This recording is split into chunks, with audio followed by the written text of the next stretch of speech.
So, Maitland, what did you see this week?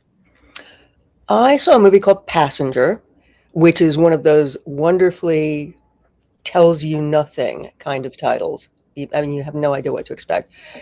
But it's about a young couple who are driving cross country in the US, which is something I've actually done. So I do recognize certain aspects of their experiences driving cross country, one of which is, wow, this is a very big place.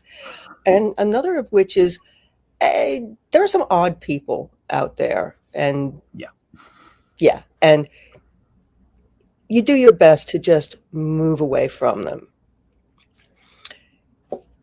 In the case of Maddie and Tyler, this young couple, they don't really have that option because they accidentally pick up a passenger that's not human. And that really is the driver for this movie. Although I do have to say my favorite conceit in it is that they're going to a great big convention of van owners. It's like I just want to appreciate the pun for a moment that you said the passenger is the driver of the story. the passenger definitely drives the interesting things that happen, and the passenger is a dark passenger. It's not good. He's not literally driving. So, what makes it interesting? What brings us along other than the clear horror element? The fact that a lot of it is about the way Maddie and Tyler, these just nice young people, very ordinary. If you ran into them in a supermarket, yeah, you'd think, ah, they're kind of cute. Yeah, nice. Oh, look what they're buying. But they are haunted, desperately haunted, and they didn't do anything to deserve it, which is what's really great about it. They didn't commit some kind of rule of the road error. They weren't cruel to anybody.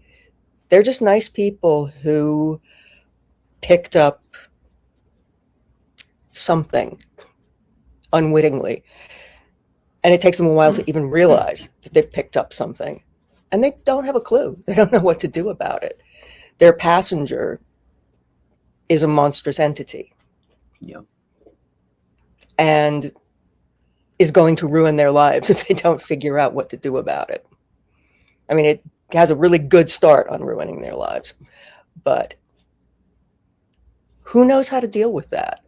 I mean, you and I have seen many, many horror movies, so we probably have a better idea than some people how you ought to deal with things like this. And yet, I don't think I would do the right thing. Right. It's a beautifully filmed movie. The landscapes are great. And it manages to capture both the beauty and the desolation of a lot of the center of the United States. Is it just really treating the car as a haunted house, or does it really leverage the fact that this is a vehicle and make it a more unique story? The thing is, it's haunting them. If they were to ditch their car and hitch with somebody else, it would be with them. Okay, gotcha. It's like you've picked up a really bad virus and there's no running from it. You either have to deal with it or it will deal with you in a way that you don't really want. And again, it is beautifully shot. It's so easy to watch. This scene in the parking lot that she's not being careful. And there is one really terrific scene in which they come upon a place that has a gym.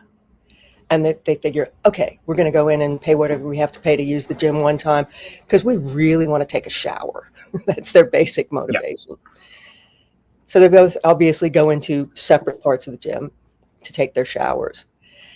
And she gets done first and walks out into the parking lot. And it is both haunting because you can feel that there's something there, but also makes you think, why didn't you wait inside for your husband? Why do you want to be wandering around an empty parking lot at night? Yeah. In the middle of no place. No one was there. Standard horror trope. Let's separate and let's walk in the abandoned area. Yes. Exactly. And everybody's saying, I would never do that. And yet people do things like that. Oh, yeah. Frankly. You know, you want to get out of wherever you are and just breathe some fresh air. And oh, okay, I'm in a completely empty parking lot in the middle of no place. And my car is like at the very end of this parking lot. So, although on the one hand, it looks like one of those horror movie tropes where people just have to do a stupid thing in order to move things along, Yeah. but also feels, frankly, perfectly reasonable. So, net overview. This is a good movie. This is a slow paced, but it goes somewhere. What does Passengers arrive? I enjoyed this movie in part just because I liked the conceit of it. However, I do not feel that it's totally successful. I think there are a number of sequences that are very predictable. I think its vagueness about what exactly the passenger is not a plus. It doesn't, at a certain point, you just don't. It's like, okay, whatever, it's a thing. So I would put this right in the middle, honestly. Okay, so a good use of time, but nothing to cross the street for. Well, don't cross a bunch of streets for it, for sure. And certainly don't get into that car. Do not get into that car, no. Region religious thing. And yeah, it also has a very odd religious undertone that at a certain point becomes distracting because it's an entity, okay? We all know what an entity is. Yeah. There are entities in every form of faith and denial, frankly. So it becomes a little bit overbearing, at least to me. So we got a middling review on this one. Thank you, Maitland, and we'll see everybody next week. See you next week.